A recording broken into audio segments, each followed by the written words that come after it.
میری بہن. آپ کی بہن کے ساتھ بھی زیادتی کرتا تھا؟ میری بڑی بہن ہے، اس کا نام ہے گلناز، وہ بھی شادی شدہ ہے. وہ بھی اور میرے ساتھ بھی وہ زیادتی کرتا تھا. میرا شوہر میرے ساتھ زیادتی کرتا تھا، میری جسم فروشی کرتا تھا، اور مجھے وہ آگے کچے کے ڈاکوں کو سیل کر رہا تھا، جس کی وجہ سے میں اتنا بڑا قدم اٹھا کے یہاں پہ پہنچی ہوں پریگنینسی کی حالت میں. اس نے کہا تمہارا چاچو زاد بھائی تمہارے ساتھ اتنی بڑی زیادتی کرتا ہے، تمہارا چاچو تمہارے ساتھ زیادتی کرتا ہے، سب کے سامنے کرتا ہے، لیکن پھر بھی کوئی کچھ نہیں کہتا. پھر اسی میرے چاچو کے بیٹے اللہ نواز نے سب کے سامنے، جو وہاں پہ رئیس مرتضیٰ وہاں کا وڈیرا ہے ہمارے علاقے کا، آلو گوٹ کا، بلہار کا، اس کے سامنے، پرویز کے سامنے، سب کے سامنے، میرے سب چاچو، میرے 8 چاچو ہیں، میرے 8 کے 8 چاچو وہاں پہ موجود تھے، سب کے سامنے اس نے میرے ساتھ، میرے ہاتھ پاؤں چارپائی پہ باندھ کے میرے ساتھ زیادتی کی. السلام علیکم، ZN میڈیا کے ساتھ میں ہوں آپ کی ہوسٹ بشرا شکیل. ناظرین، یہ جو بچی آپ میرے ساتھ دیکھ رہے ہیں، یہ اپنوں کی ستائی ہوئی، اپنے شوہر کی ستائی ہوئی، کچے کے علاقے سے بھاگ کے آنے والی، کیا معاملات ہوئے، کیا زیادتیاں ہوئیں، ہم اس بچی سے بات کرتے ہیں. کیا نام ہے بیٹے آپ کا؟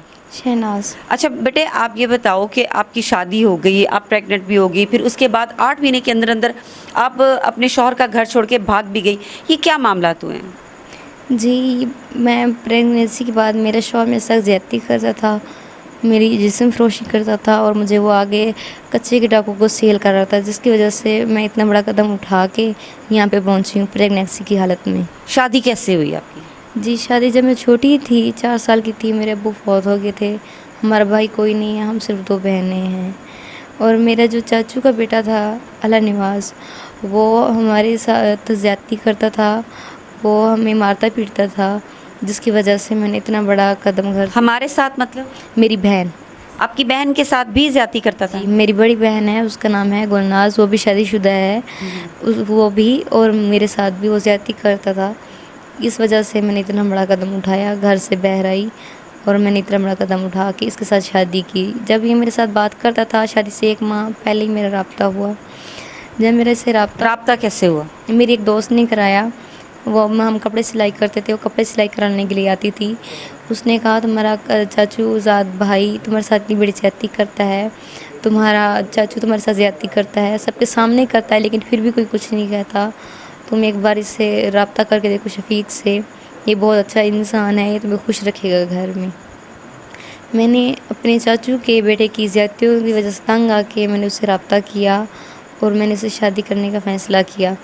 جب میں شادی کرنے کے لیے ہائی کورٹ میں گئی، تو اس نے مجھے حق مہر میں 1 تولہ سونا اور 5 مرلے کا مکان لکھ کے دیا، جو اس کے پاس موجود ہی نہیں، نہ ہی اس نے مجھے حق مہر ابھی تک ادا بھی کیا ہے، کچھ بھی نہیں اس نے مجھے ادا کیا. جب میں اس کے گھر گئی تو اس کی پہلے سے بیوی موجود تھی، جس کے 3 بچے بھی ہیں، 2 بیٹے اور 1 بیٹی. اس کی پہلے سے بیوی موجود ہے. آپ کو نہیں پتا تھا کہ وہ شادی شدہ ہے؟ نہیں، اس نے مجھے کہا تھا کہ میں کنوارا ہوں. اور اس کا کچا سا مکان، ایک ہی کمرہ ہے، جس کا دروازہ تک بھی نہیں لگا ہوا، اور باہر سے 4 دیواری بھی مکمل نہیں، اور گھر میں پانی پینے کا نل کا تک بھی موجود نہیں تھا. نہ ہی اس کا کوئی کاروبار تھا، نہ کچھ بھی نہیں تھا.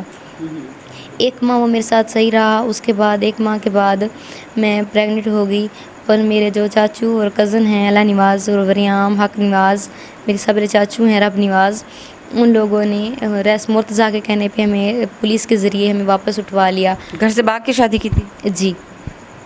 انہوں نے جب ہمیں اٹھوایا تو احمد پور کی پولیس نے ہمیں اٹھایا تھا، لیکن احمد پور کی پولیس نے ہمیں عدالت میں پیش نہیں کیا تھا. ان لوگوں نے ادھر سے باہر سے ہی ہمیں زبردستی اپنے چاچو کے، مجھے بھی اور میری بہن کو بھی، اپنے چاچو کے بیٹوں کے ساتھ زبردستی بھیج دیا تھا. حالانکہ ہم روتی رہی ہیں، کہتی رہیں کہ ہم نے نہیں جانا، ہمیں نہیں جانا. پولیس عرفان شاہ، عدیل اور نوید والا، ان کو میں نے آخر میں قرآن پاک بھی اٹھا کے دکھایا کہ میں نے نہیں جانا، لیکن پھر بھی ان لوگوں نے مار پیٹ کے ہمیں زبردستی اپنے چاچو کے بیٹے اللہ نواز کے ساتھ بھیج دیا. جب ہم وہاں پہنچے تو میرے چاچو کے بیٹا اللہ نواز ہے، اس نے میرا نکاح میرے پھپھو کے بیٹے ماجد کے ساتھ زبردستی کر دیا تھا، جو پہلے زیادتی کرتا تھا. جی. تب میں 2 ماہ کی پریگننٹ تھی، اور میرے پیچھے سے نکاح بھی نہیں ٹوٹا ہوا تھا.